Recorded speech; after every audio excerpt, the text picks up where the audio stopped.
Olivia Grant stared at her screen and ran the test again. The result was the same. She took a deep breath and tried to stay calm, but her hands shook as she reached for her comm unit. "Director, I need to see you right away," she said. "It's urgent." The year was 2387. Humans had left Earth over a century ago after the planet became too hot and dry to support life. Now people lived on many planets across the Milky Way.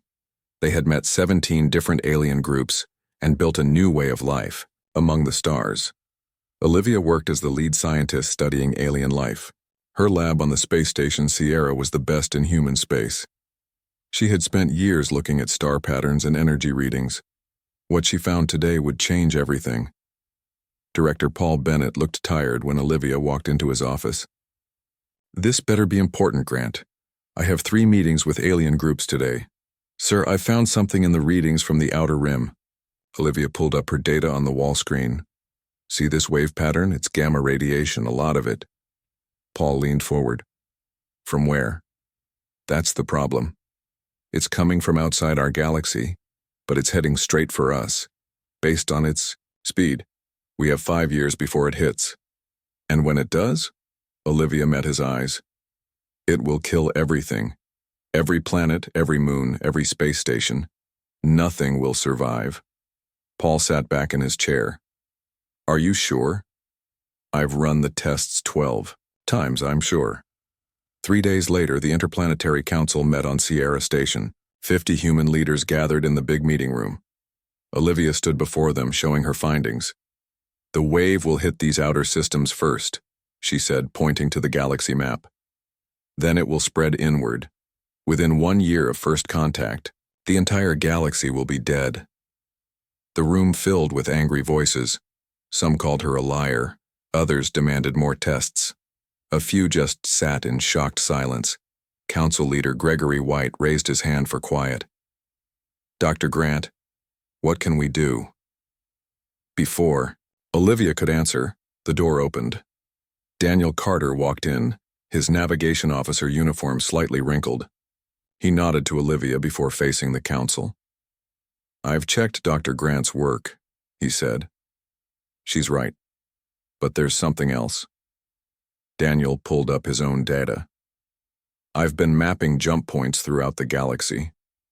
There's a pattern in the quantum fields that suggests we might be able to do something we've never tried before." "Which is?" Gregory asked. "Jump to Andromeda." The room exploded with voices again. Andromeda was the nearest galaxy to the Milky Way, but it was still over 2.5 million light-years away. Even with the best engines, such a journey would take thousands of years.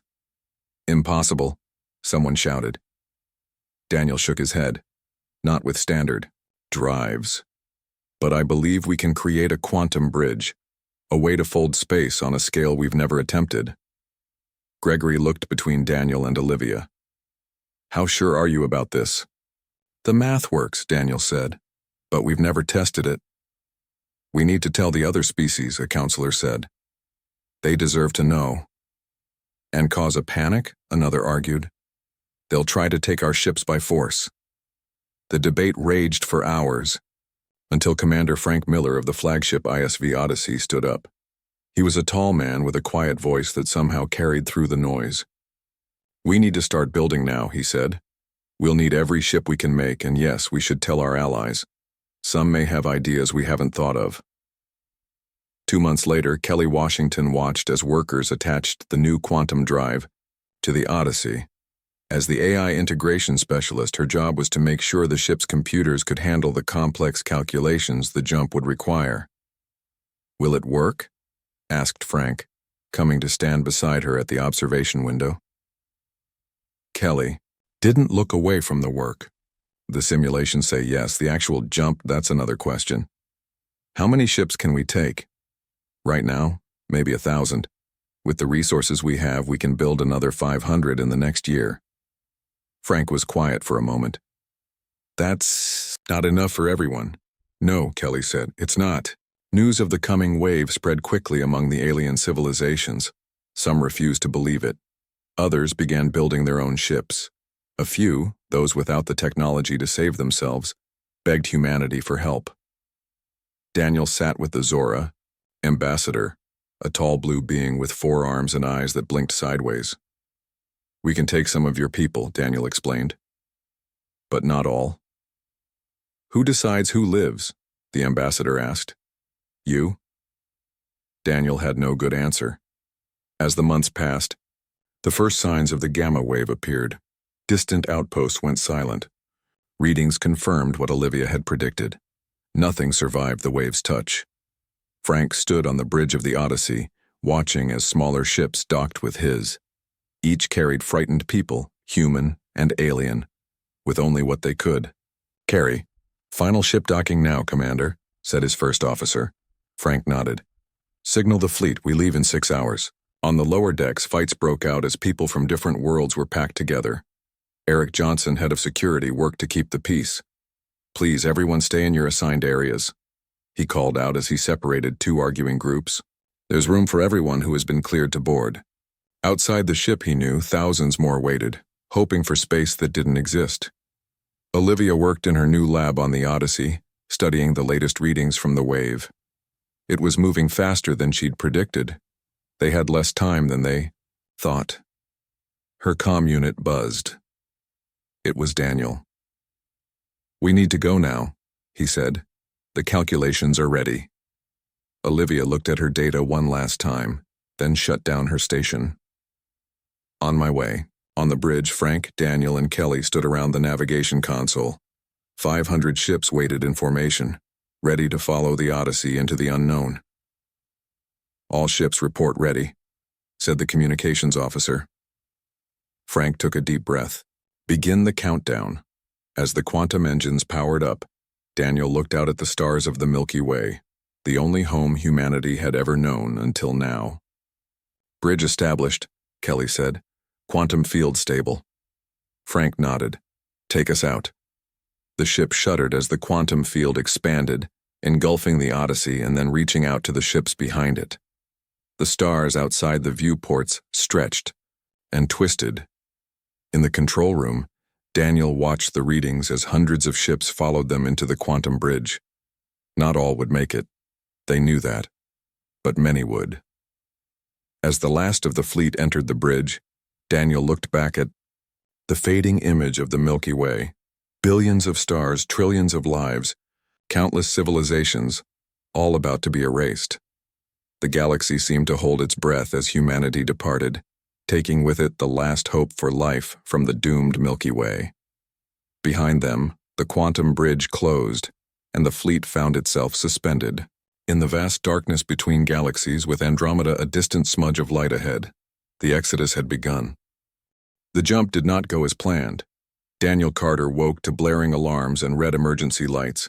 His head pounded as he pulled himself up from the floor of the bridge. Around him, crew members were getting to their stations, some bleeding from cuts caused by the violent shaking of the ship. "Status report," Commander Frank Miller called out, his voice steady despite the chaos. "We're somewhere between galaxies, sir," the navigation officer replied. "But the fleet is scattered. We're picking up distress signals from at least 50 ships." Frank turned to Daniel. "What happened?" Daniel moved to his console, fingers flying over the controls. The quantum field was unstable. Instead of moving as one unit, the fleet got spread out across millions of miles. He looked up, his face grim. "We've formed a kind of bridge between the galaxies. Ships strung out like beads on a very long string." "Can we reach them?" Frank asked. "Some of them, the closest ones, but the ships at the far ends." Daniel shook his head. Frank straightened his uniform. "Then we start with the ones we can reach. Send out all working shuttlecraft. Priority to ships with life support damage." In engineering, Samantha Powell had been working for 3 days straight.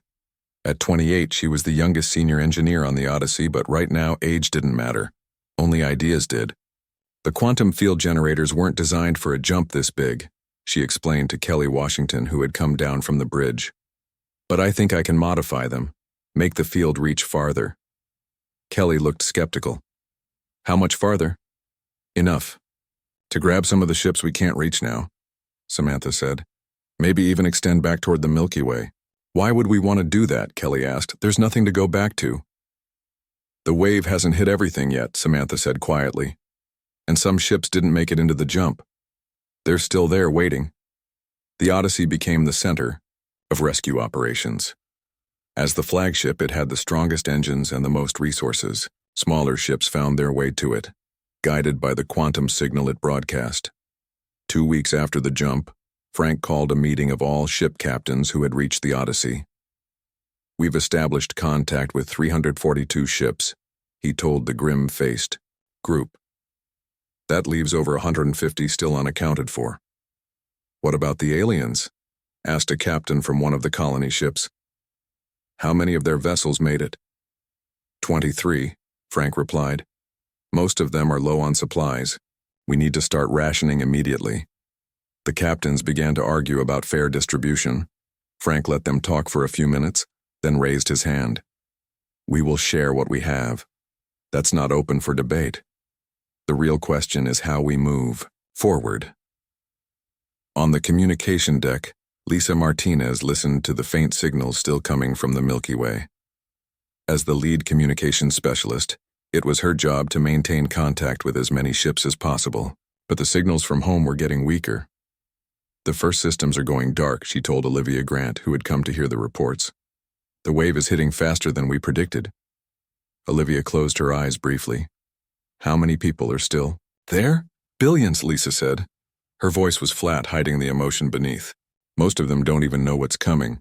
Olivia placed a hand on Lisa's shoulder. Keep listening, record everything. Someone should bear witness. Security Chief Eric Johnson broke up 3 fights that day. People were scared, cramped, and angry.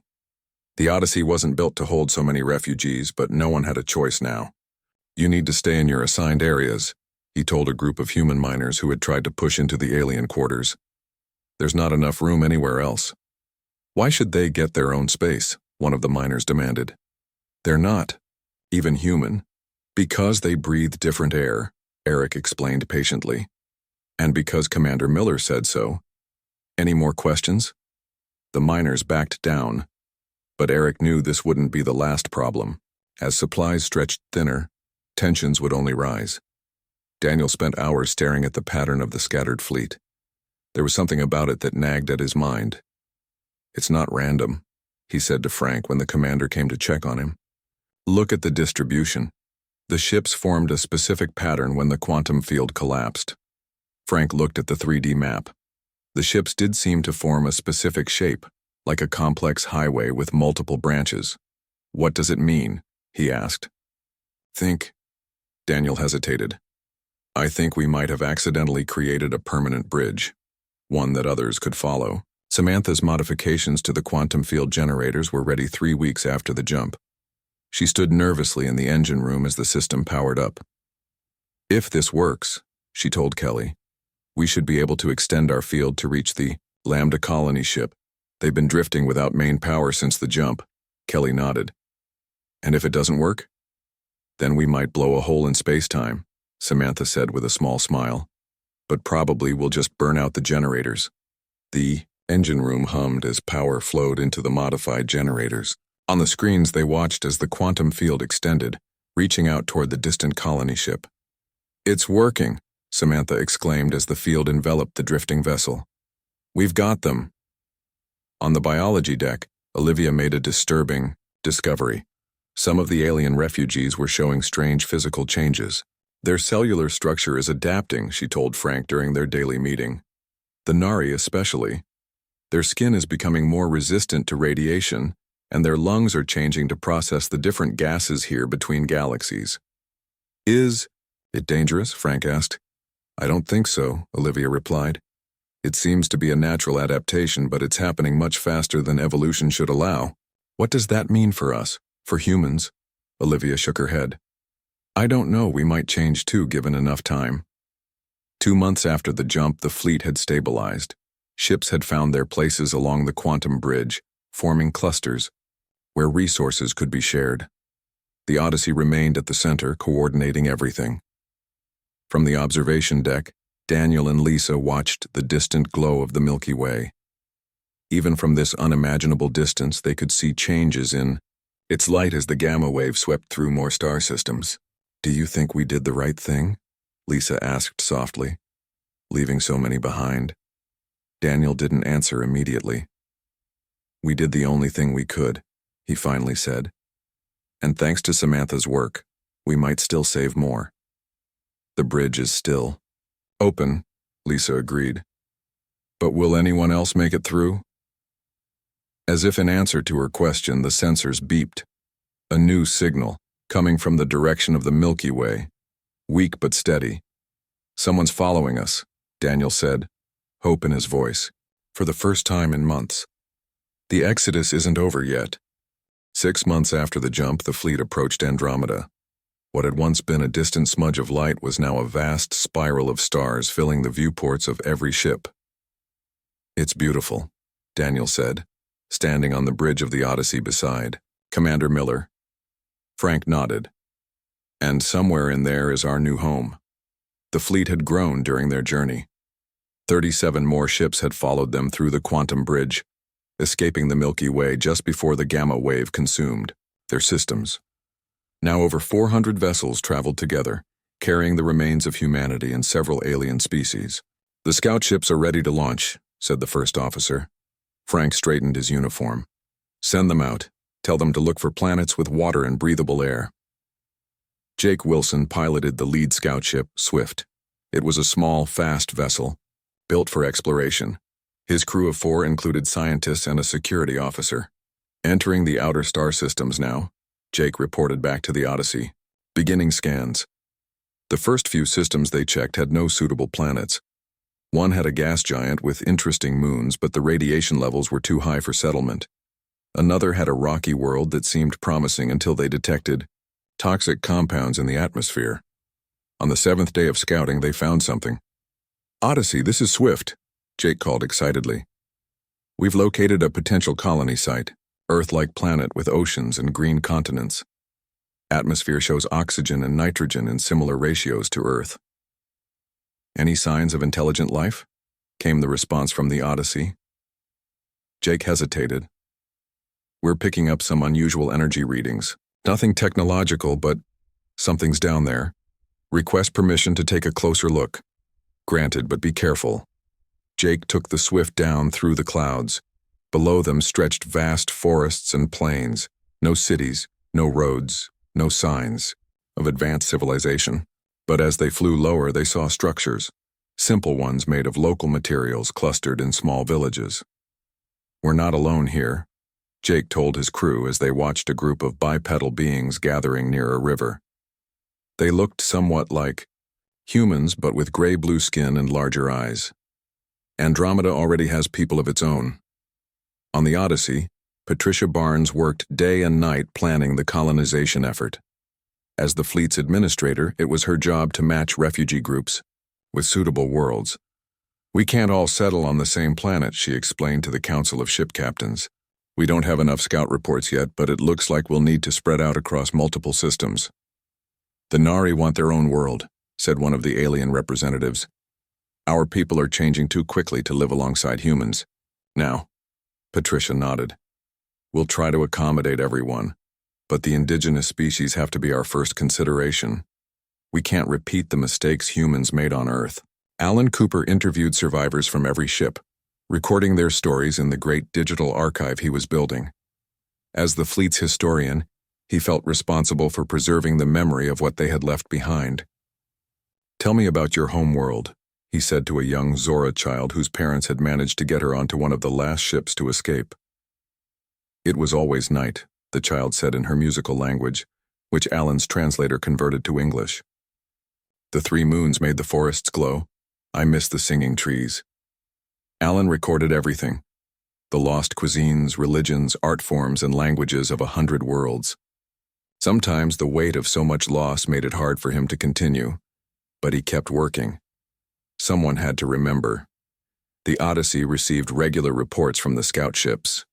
Jake's team had found 3 more habitable worlds, and other scouts had found a dozen more. But the most interesting discoveries came from the indigenous life forms they encountered.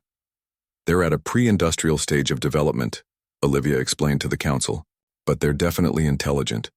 They have language, agriculture, and complex social structures. Have you made contact? Asked Frank. Limited contact, Olivia replied. Jake's team used simple gestures and pictures. The natives seemed cautious, but not hostile. We need to proceed carefully, Frank said. We're the aliens here. Not everyone agreed with Frank's cautious approach. A group of refugee ships, mostly carrying aliens from the Milky Way, began to form their own coalition. Humans, don't speak for us anymore, their leader declared at a tense meeting. We will choose our own worlds and make our own first contact protocols. Eric Johnson, watching from the back of the room, could feel the tension rising. The fleet was splitting along species lines, with old rivalries from the Milky Way resurfacing, now that immediate survival wasn't the only concern. 3 months later, the first colony was established on a planet they named Haven. 1,000 people from the Odyssey moved to the surface, building the first settlement near a freshwater lake. They were careful to stay away from the native villages.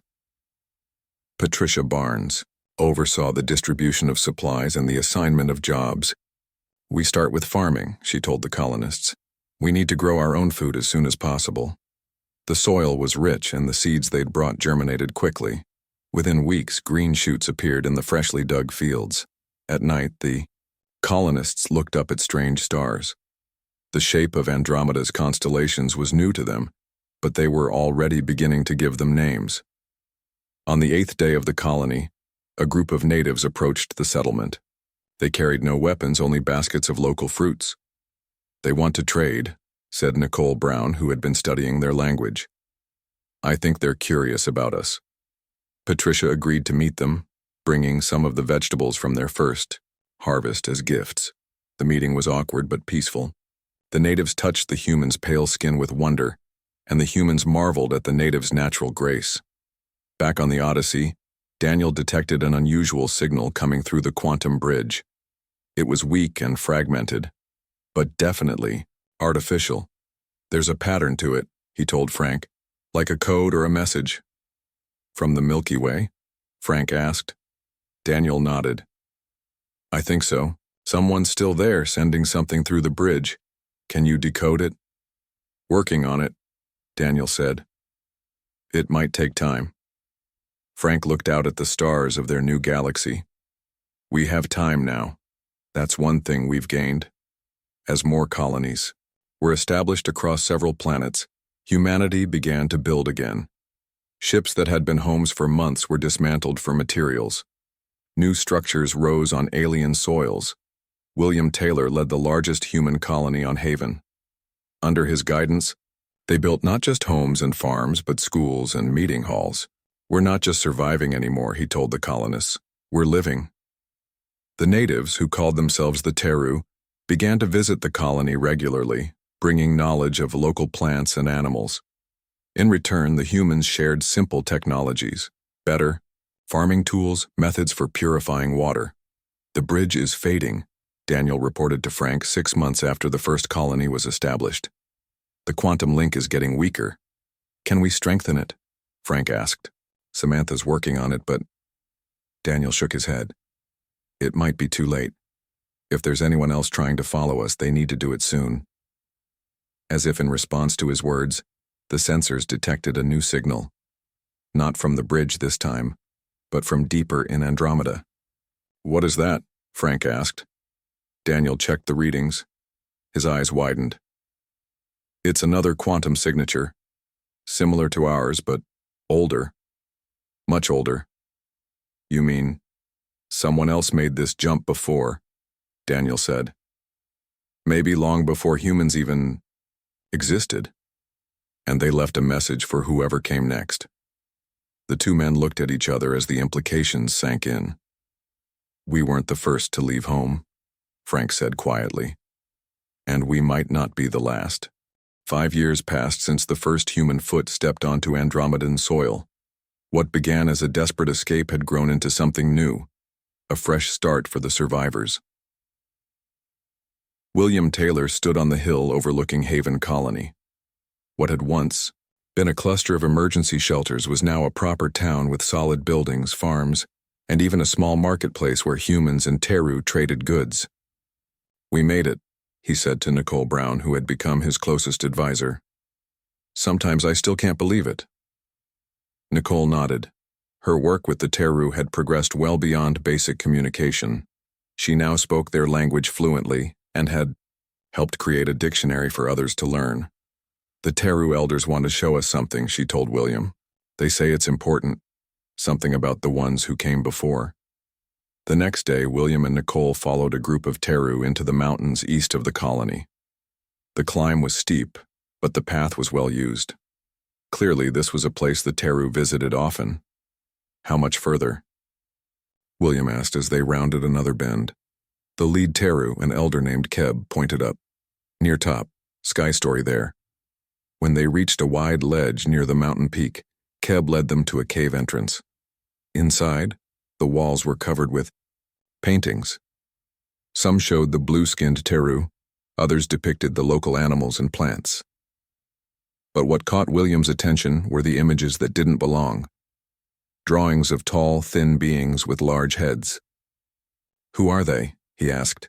Keb touched the paintings gently. "Sky people. Come long ago. Leave message." Nicole studied the images. "These don't look like any species from the Milky Way." "No," William agreed. "They're from here, from Andromeda." Keb pointed to another set of paintings showing the tall beings leaving in objects that looked like ships. "Go away. Say come back when new sky people arrive." He pointed at William. "You, on the Odyssey, which remained in orbit as the fleet's command center, Daniel finally decoded part of the final transmission from the Milky Way. The data package was massive, containing scientific readings, personal messages, and something else. A theory. "You need to see this," he told Frank, who had aged visibly in the past 5 years. The stress of leading the Exodus had left deep lines on his face. Frank studied the data on the screen. "Who sent this?" "Scientists who stayed behind," Daniel said. "They continued working until the end. They believed the gamma wave wasn't natural." Frank looked up sharply. "What do you mean?" "They found patterns in the radiation, mathematical sequences that don't occur in nature." Daniel took a deep breath. They believed it was created deliberately. "By who? And why?"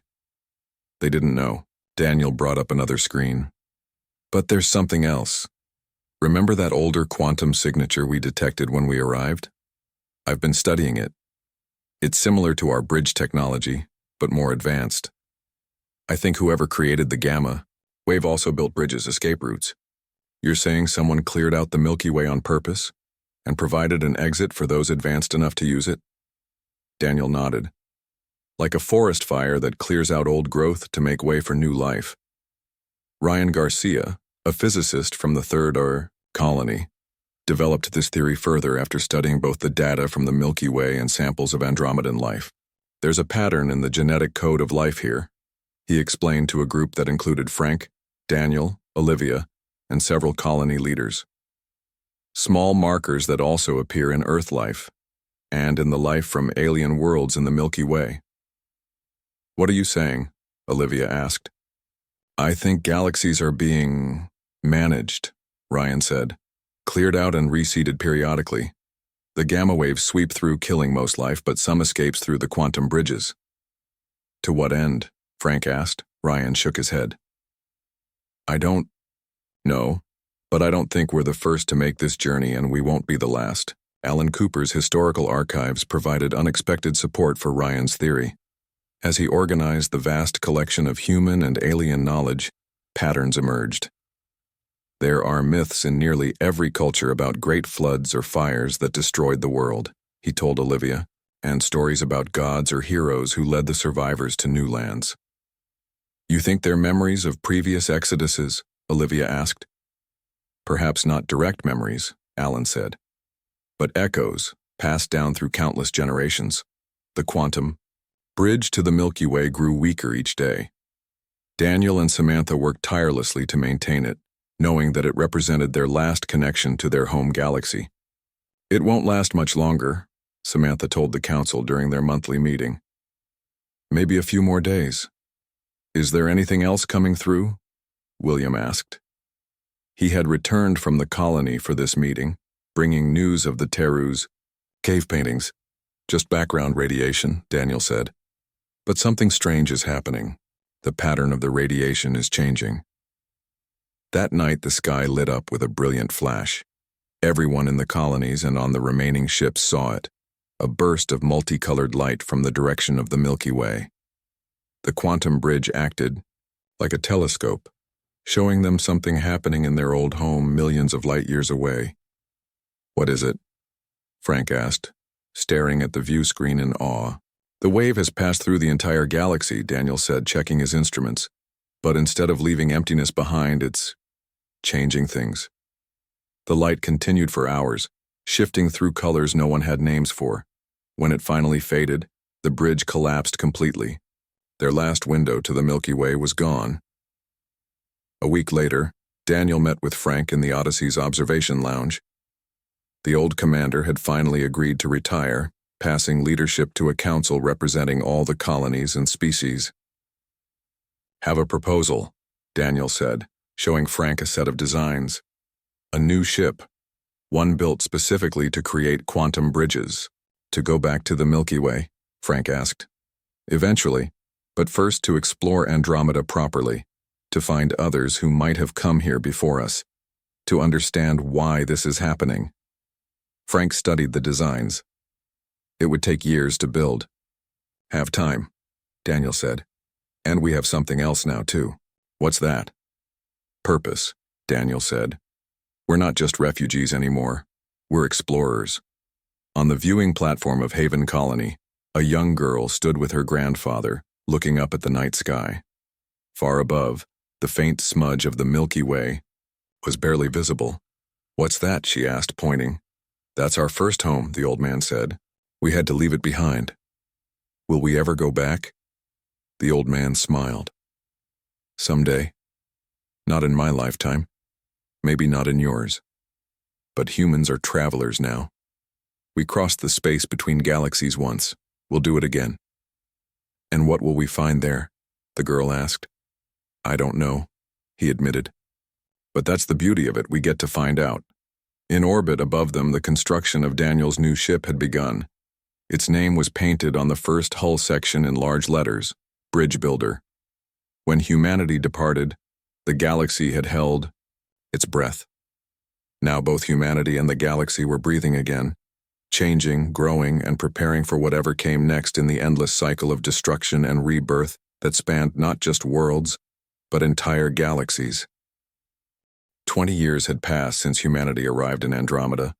The first children born on new worlds were now young adults who had never seen the Milky Way, except as a distant smudge in the night sky.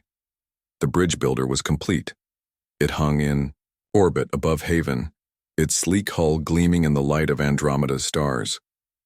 Unlike the ships of the Exodus, which had been built for survival, this vessel was designed for discovery. Daniel Carter, now in his 60s with gray hair and deep wrinkles around his eyes, stood on the bridge. Though no longer young, his mind remained sharp, driven by the questions that had haunted him for 2 decades. Final systems check complete, said the ship's captain, a young woman named Laura Scott. We're ready to launch when you give the word. Daniel nodded. Begin departure sequence. The mission was simple but ambitious, to follow the ancient quantum signatures they had detected throughout Andromeda, to find others who had made similar journeys, to learn the truth about the cycle of destruction and rebirth that seemed to connect the galaxies. On Haven, the colony had grown into a true city. Humans and Teru lived side by side, learning from each other. The Teru shared their deep knowledge of the land, while humans brought technology and new ideas. William Taylor, now governor of Haven, watched the bridge builder depart from the observation platform. Beside him stood Keb, the Teru elder who had first shown them the cave paintings 20 years earlier. Though bent with age, Keb's eyes remained bright with wisdom. Your people go to find answers, Keb said, in his now fluent English. Yes, William replied. We need to know why we had to leave our home, why your ancestors painted those images in the cave. Keb made a soft humming sound, a Teru expression of deep thought. Perhaps some questions should remain questions. 3. Months into their journey, the bridge builder reached the first set of coordinates. They orbited a planet that showed signs of past habitation, ruins of structures built by beings with technology far beyond human understanding. These buildings are at least 50,000 years old, reported Sue Jordan, the ship's archaeologist. But they were clearly made for bipedal beings similar to our size. Any signs of what happened to them? Daniel asked. Sue shook her head. They seemed to have left voluntarily. No evidence of war or disaster. As the crew explored the ruins, they found something unexpected, a chamber deep underground that still had power. Inside was a single device, a sphere that glowed with soft blue light. When Laura approached it, the sphere pulsed, and a holographic image appeared. It showed a star map of Andromeda with several points marked. One of them was Haven. They knew where we would settle, Daniel said in wonder, thousands of years before we arrived. Or they guided us there, Laura suggested, through the quantum bridge. Back in Haven, Olivia Grant worked with a team of scientists studying the genetic changes in humans and aliens who had crossed between galaxies. Though elderly now, her mind remained focused on the mystery. The changes are accelerating, she told Ryan Garcia, who had joined her research team. Especially in children born here. Their DNA is adapting to Andromeda in ways we never predicted. Is it dangerous? Ryan asked. No, Olivia said, studying the data. If anything, they're becoming healthier, stronger, as if this is where we were meant to be, Ryan finished. The bridge builder continued its journey following the coordinates from the sphere. Each location showed evidence of the same beings, advanced technology left behind in perfect condition, as if waiting to be found. At the fifth site, they discovered another sphere. This one showed images when activated, glimpses of a tall, elegant species building quantum bridges between galaxies. They look like the beings in the Teru cave paintings, Laura said. Daniel studied the images closely. I think they're our predecessors, the ones who came to Andromeda before us, maybe long before us. But where did they go? Asked the ship's engineer. Daniel had no answer. But the next sphere might. As the human colonies in Andromeda grew and prospered, they encountered more native species.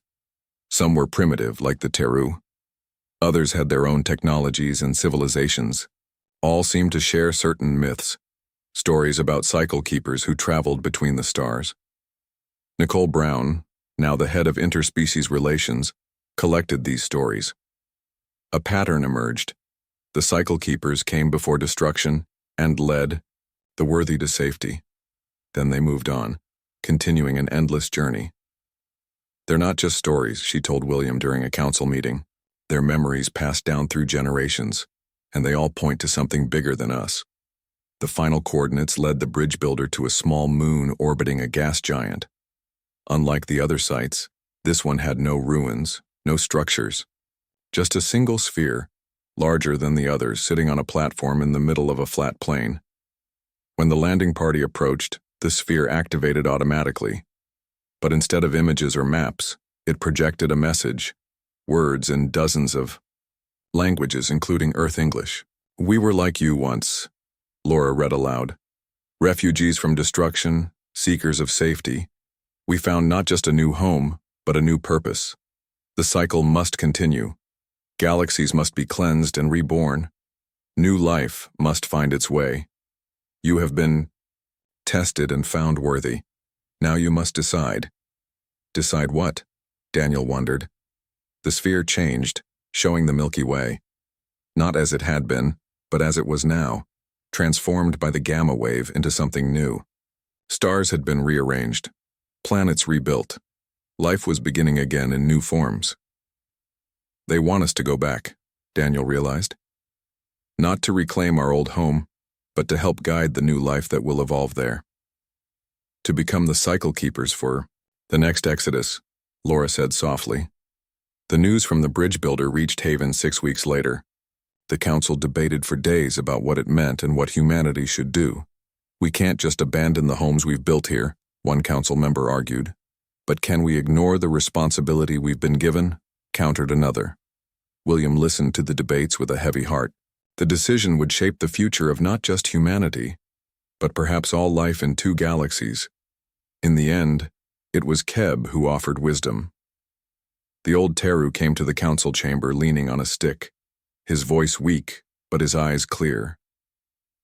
"My people have waited many generations for the Sky People to return," he said. "Our paintings tell of those who came before and those who would come after. Both are part of the Great Circle. Both are needed." 1 year later, the bridge builder prepared for its greatest journey. Using the knowledge gained from the spheres, Daniel and his team had built a new quantum bridge, one that could reach back to the Milky Way. "We won't all go," Daniel explained to the gathered crowd. "Most will stay here in Andromeda, but some must return to help guide what comes next." Volunteers had come forward, scientists, teachers, explorers willing to cross between galaxies. Once more, they would be the watchers and guides for new life in the reborn Milky Way. As the ship prepared to depart, Daniel looked back at the thriving colonies of Andromeda. When humanity departed, the galaxy had held its breath. Now they would return, not as refugees, but as shepherds. The cycle would continue. Life would find a way. And humanity had found its place in the great pattern that connected all things across the vast reaches of space and time.